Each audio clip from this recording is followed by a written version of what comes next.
Now at 6, there's been a shakeup in women's soccer, but two former players say more needs to be done. I just want the truth to be seen by all of those people that are watching. The changes they want to see now and what they're asking of their fans. After the past year and a half, nurses are burned out, many even considering leaving the field.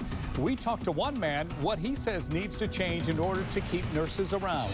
Pfizer makes a big move toward child COVID vaccines, and while they wait for the green light from the FDA, many parents have already made up their minds against it. When it comes to kids, they don't need to be injected with anything. The data from doctors that may make them change their tune.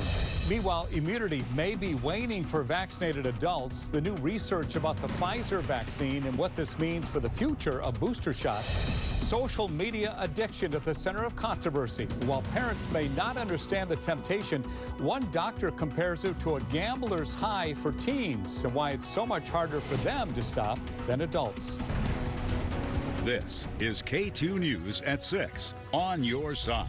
It's still not good enough, but it's something. A shakeup in women's professional soccer. Coaches fired, general managers put on leave, top officials stepping down. But two former Portland Thorns players say they want to see more after they came forward with sexual harassment accusations. Good evening. Thanks for joining us, everybody. I'm Steve Dunn. And I'm Deborah Knapp. KATU's Joe English is live for us at Providence Park with more on the kind of changes they're expecting and what they're doing to make those changes happen. Joe?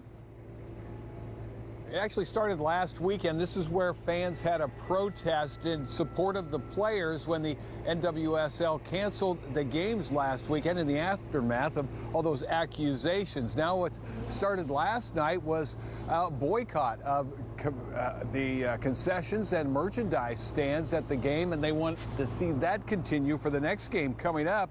And the two players who came forward to tell their story, well, they have plenty more to say. Players circled the center of the field, arm in arm, at last night's NWLS soccer matches in Portland and around the country to show support for Mana Shim and Sinead Farrelly, two former Portland Thorns midfielders. Shim says she tried to report being sexually harassed by Thorn coach Paul Riley 6 years ago, but there wasn't a way to do it within the league. I confided in one of my closest friends, Alex Morgan, and we looked everywhere for policies where we could to guide us in how to report this, and there was nothing. The league enacted new policies just this year.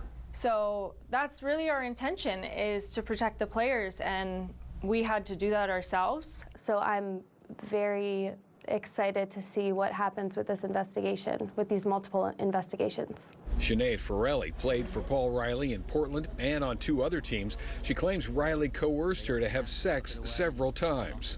I just want the truth to be seen by all of those people that are watching and those who have refused to take real accountability for what they've done.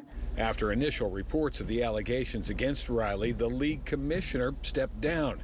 Well, people taking over say that may not be the end of this. It will be an ongoing reckoning. This is not a one and done situation. And Thorns fans say they will do what they can to see that through. Women's soccer is vital to us. It's super important. We have so much love for these players. The Rose City Riveters, the Thorns version of the Timbers Army, are asking people to stop buying concessions and merchandise and even tickets if that's what it takes. Really just kind of open those doors to how they're going to make sure that justice is served for these players and it doesn't happen again.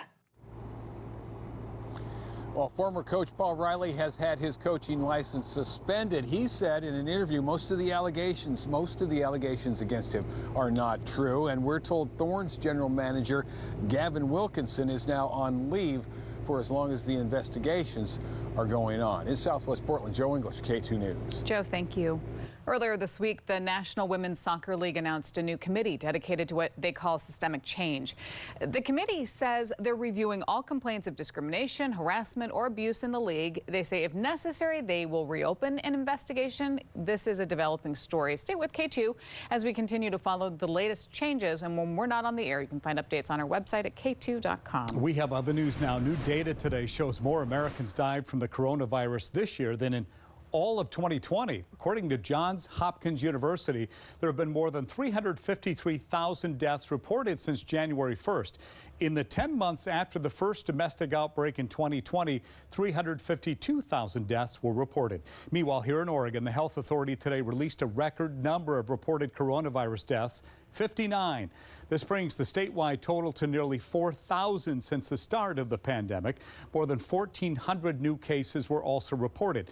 OHA stresses cases are far more common in unvaccinated people. They say people who are unvaccinated are 4 times more likely to get the virus. Meanwhile, Oregon nurse staffing could be in danger. Local hospitals report an uptick in employees leaving over the past few months. And now the Oregon Nursing Association says the state is on par with the country, with 60% of nurses considering leaving the field altogether. KATU's Kelly Azier has more on what they say needs to change. To say this year has been tough on healthcare workers is an understatement. With more than 700,000 people dead from COVID-19, healthcare workers are feeling the mental and physical fatigue. The Oregon Nurses Association says the past year and a half has only made the situation at Oregon hospitals worse. They say the biggest issues are staffing and conditions. Nurses on the front line say that they are so short-staffed in hospitals, many are covering a workload of multiple nurses. You can get his arm like under his hip a little. On top of that, they are working long and exhausting hours, which they say could impact the care patients receive. As nurses, we understand the impact of the delays in care that have been caused by this pandemic. But we also must acknowledge there are not enough nurses, and the nurses we have are very fatigued, and there is no short-term fix to what is a global problem. We have seen consequences of the failure to consider nurse and caregiver staff availability. That was Kelly Azier reporting. We reached out to the governor's office and OHA about what the Nurses Association says needs to change, but have not heard back. We'll keep reaching out until we hear from them. The fate of the Pfizer vaccine's use for children is now in the hands of the FDA. Pfizer officially applied for emergency use authorization today for its vaccine in kids ages 5 to 11. It would be the first COVID-19 vaccine for younger children. FDA will review the Pfizer data October 26th. Now, health officials say the Pfizer vaccine could help protect thousands of kids in the U.S. KATU's Kara Kostinich has reaction from families tonight. Come here, Katie. For so many young families like the Chens, the last 20 months have brought so many challenges. From the COVID, the activities are so limited. And mom Yaji says daughters Katie and Abby are desperate for activities with social interaction. She feels safe letting them play outdoors at the park, but adds she's ready for better protection. Yeah, if Pfizer is available for my kids, I would definitely take them to go vaccinated. Pfizer's request for emergency use for their vaccine is for children ages 5 through 11. And it really is certainly the best way that we have to protect kids from getting COVID and from getting really sick if they do get COVID. But some parents like Daniela Palenchek have strong hesitation. When it comes to kids, they don't need to be injected with anything. But data shows the surge of the Delta variant has impacted kids more than ever before. What are we seeing right now with kids in COVID as it relates to cases? We're seeing those numbers continue to go up. So in the last month, we've seen that about 25% of COVID cases in the U.S. are in children under the age of 18.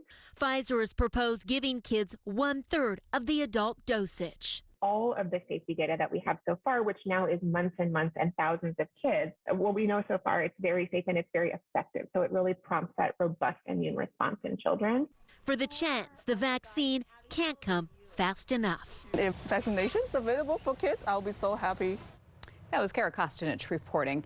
Coming up at 6:30, if you got the Pfizer vaccine, new research shows your immunity may be waning. We're going to tell you how protected you are and what this means for the future of booster shots. Looking ahead to this weekend, TriMet will kick off a series of improvements to the MAX system. Construction will be centered on a stretch of track east of Northeast 11th Avenue and the Lloyd Center. During that project, the blue, green, and red lines will be disrupted between Northeast 7th and 60th Avenue. Shuttle buses will replace the trains. TriMet says this is one of the oldest sections of track. Replacing it will make for a much smoother ride. Again, construction begins Sunday and lasts until October 23rd. We are still waiting to find out how many people were arrested after a major marijuana bust in Washington County. Members of the Washington County Sheriff's Office raided a 29-acre property in North Plains.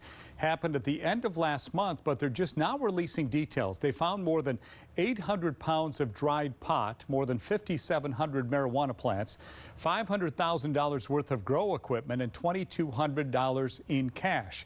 The street value of the drugs, more than $6.5 million.